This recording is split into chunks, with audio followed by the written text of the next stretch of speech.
नमस्कार और स्वागत है एक बहुत ही गहरी चर्चा में। नमस्कार। कल्पना कीजिए एक युवा वैज्ञानिक की जिसके पास दुनिया को बदलने वाला एक आइडिया है। शायद कैंसर का कोई नया इलाज या जलवायु परिवर्तन से लड़ने का कोई नया तरीका जी। लेकिन उसके पास सिर्फ एक आइडिया है। उसे ये नहीं पता कि शुरुआत कहाँ से करनी है, पैसा कहाँ से आएगा। बिल्कुल।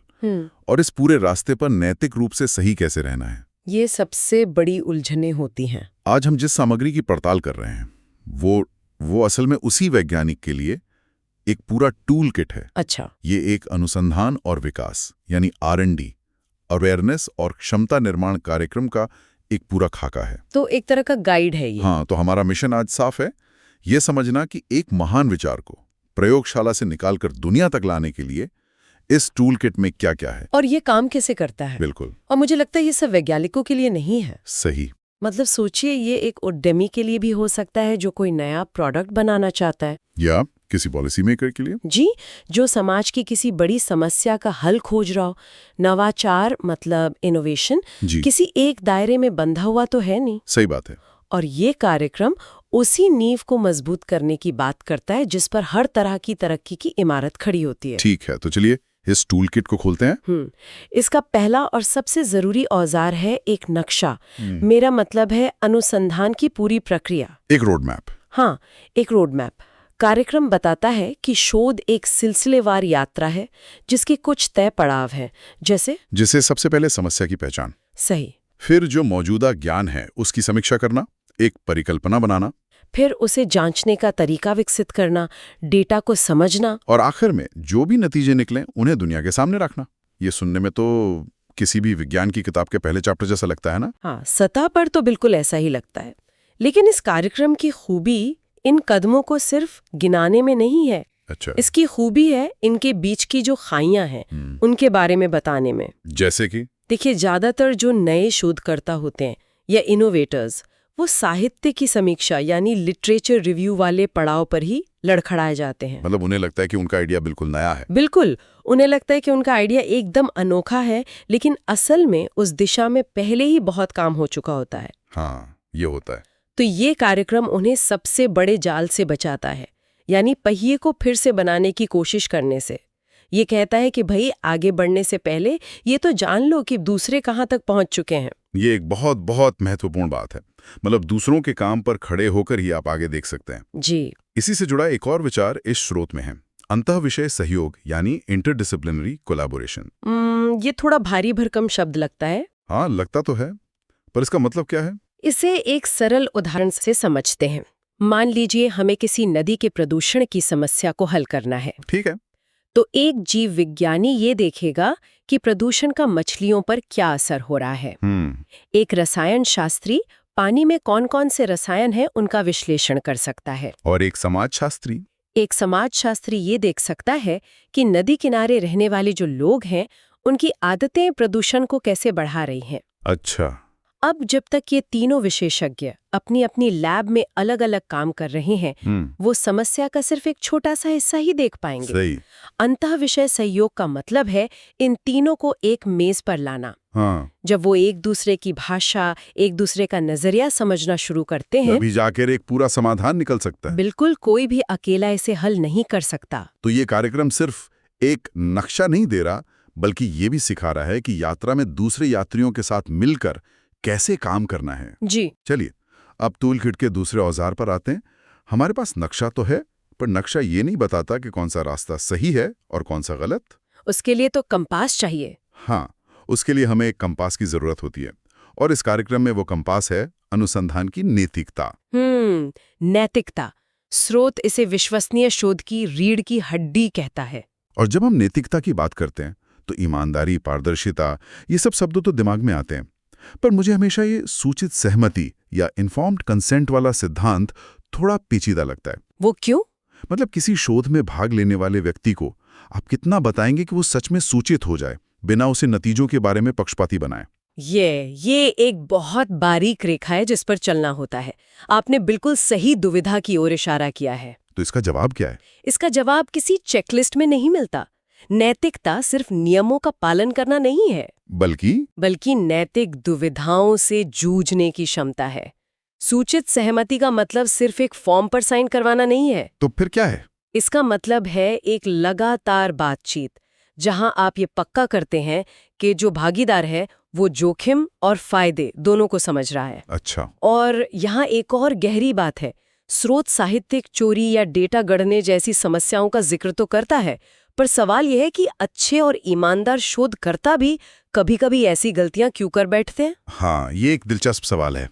क्या ये सिर्फ लालच है? ज्यादातर मामलों में नहीं, ये सिस्टम के दबाव के कारण होता है। प्रकाशित करो या नष्ट हो जाओ वाला दबाव? बिल्कुल, पब्लिश और पेरिश का दबाव, फंडिंग पाने की होड़ और साथियों से आगे निकलने की दौड़।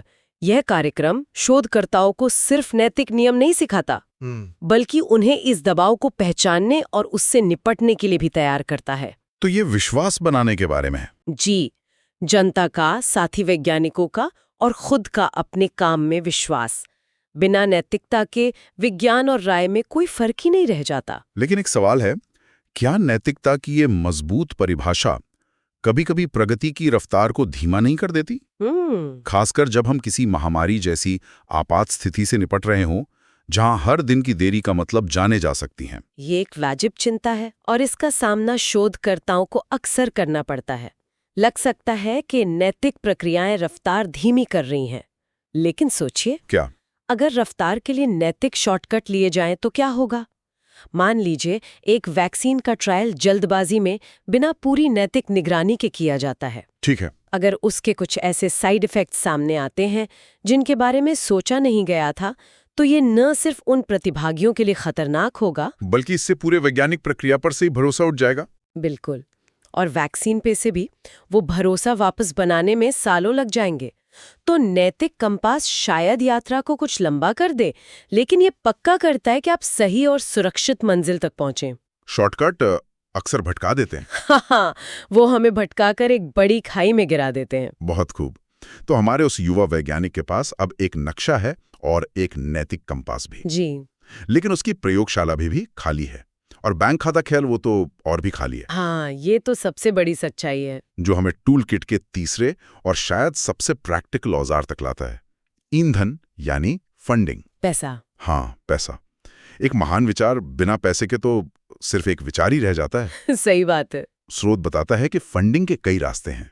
सरकारी योजनाएं हैं जो अक्सर बुनियादी और लंबी अवधि के शोध को सहारा देती हैं। इंडस्ट्री स्पॉन्सर्ड प्रोजेक्ट्स भी होते हैं। हाँ, जो किसी खास उत्पाद या समाधान पर केंद्रित होती हैं।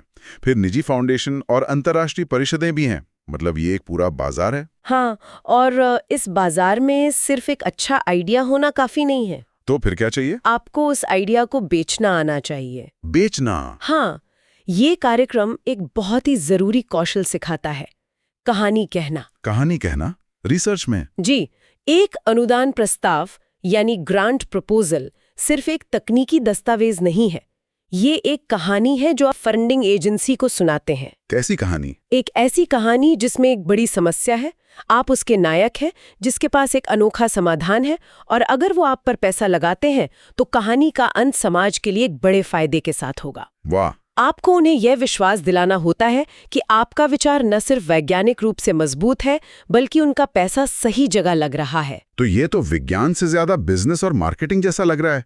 क्या ये शोध की मूल भावना से भटकाऊ नहीं है? मैं इससे भटकाऊ नहीं कहूंगी, बल्कि एक जरूरी विस्तार कहूंगी। अच्छा। आप दुनिया का सबसे अच्छा शोध कर सकते हैं, लेकिन अगर आप उसके महत्व को दूसरों तक पहुंचा ही नहीं सकते, तो उसका असर सीमित रह जाएगा। सही बात है। ये कार्यक्रम शोधकर्ताओं को सिर्फ वैज्ञानिक नहीं, बल्कि अपने काम का पैरोकार यानी एडवोकेट बनना भी सिखाता है। ये सिखाता है कि अनुदान के पैसों का मैनेजमेंट कैसे करें, रिपोर्टिंग की जरूरतों को कैसे पूरा करें।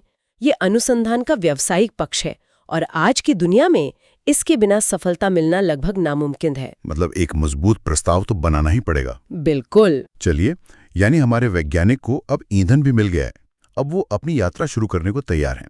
लेकिन क्या उसे ये यात्रा अकेले करनी है? नहीं, यहीं पे टूलकिट का चौथा औजार काम आता है। और वो क्या है? दूसरे खोजकर्ताओं से सीखना, यानी वैश्विक सर्वोत्तम प्रथाओं, ग्लोबल बेस्ट प्रैक्टिसेस को अपनाना। स्रोत कुछ बहुत ही आधुनिक विचारों की बात करता है, जैसे आर्टिफिशियल इंटेलिजेंस, AI और डिजिटल उपकरणों का इस्तेमाल। पर इसका मतलब क्या सिर्फ तेजी से डेटा का विश्लेषण करना है? उससे कहीं ज्यादा। सोचिए, एआई अब सिर्फ डेटा विश्लेषण में नहीं, बल्कि परिकल्पना यानी हाइपोथेसिस बनाने में भी मदद कर सकता है। अच्छा, कैसे? ये मेडिकल डेटा के विशाल भंडारों में ऐसे पैटर्न देख सकता है जिन्हें कोई इंसान शायद कभी न देख पाए, और एक नई दवा के लिए एक संभावित लक्ष्य सुझा सकता है। ये तो कमाल है। लेकिन यहीं पर एक चुनौती भी है जिसकी ये कार्यक्रम बात करता है। क्या चुनौती? अगर एआई कोई परिकल्पना सुझाता है, तो क्या शोधकर्ता उसकी सीमाओं और उसके संभावित पूर्वाग्रहों को समझ पाएगा? ये जरूरी सवाल है। तो ये कार्यक्रम शोधकर्ताओं को सिर्फ एआई का उपयोग करता नहीं, बल्कि एक सजग और एक महत्वपूर्ण समीक्षक बनना भी सिखाता है। इसी तरह एक और विचार है ओपन साइंस का। हाँ, यानी अपने डेटा और प्रकाशनों को सभी के लिए मुफ्त में उपलब्ध कराना। ये सुनने में तो बहुत अच्छा लगता है, ज्ञान साझा करना चाहिए। लेकिन क्या इससे प्रतिस्पर्धा या बौद्धिक संपदा के अधिकारों को खतरा नहीं होता? मतलब कोई मेरे डेटा का इस्तेमाल करके मुझसे पहले कोई खोज कर ले तो? ये आज के वैज्ञानिक समुदाय में सबसे बड़ी बहसों में से एक है, और इसका कोई आसान जवाब नहीं है। एक तरफ ओपन साइंस खोज की रफ्तार को तेज करता है। जब कोविड-19 महामारी आई, तो दुनिया भर के वैज्ञानिकों ने वायरस के जेनेटिक डेटा को तुरंत साझा किया, जिससे रिकॉर्ड समय में वैक्सीन बन सकी। ये तो बहुत बड़ा उदाहरण है। बिल्कुल। दूसरी तरफ बौद्धिक संपदा और पेटेंट, वो भी नवाचार को प्रोत्साहित करने के लिए जरूरी हैं। तो फिर संतुलन कैसे बनेगा? ये कार्यक्रम इसी तनाव को स्वीकार करता है। ये शोधकर्ताओं को सिखाता है कि इस जटिल माहौल में संतुलन कैसे बनाया जाए, कब और कितना साझा करना है, और अपने काम की सुरक्षा कैसे करनी है। मतलब ये वैश्विक ज्ञान को स्थानीय समाधानों में बदलने की कला है। बिल्कुल सही कहा आपने। तो इस सब का क्या मतलब है?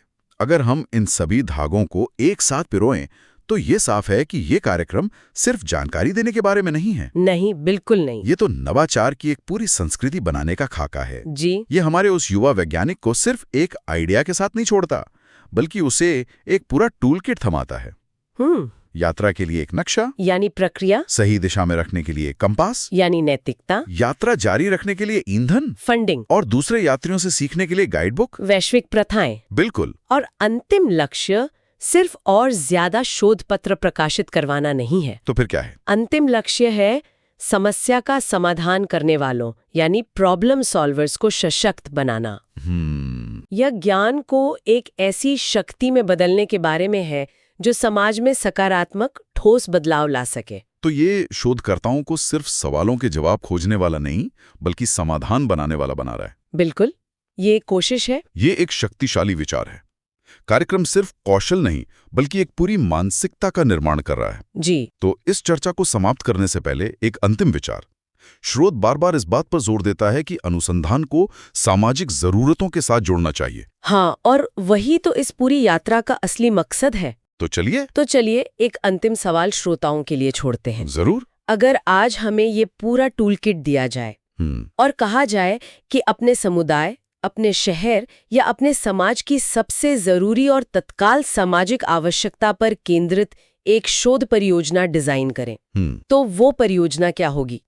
वो कौन सी एक समस्या होगी जिसे हम हल करना चाहेंगे? और आज हमने जिन औजारों पर चर्चा की, एक व्यवस्थित नक्शा, एक मजबूत नैतिक कंपस, फंडिंग का ईंधन और वैश्विक सहयोग, वो सब उस परियोजना की सफलता को कैसे आकार देंगे?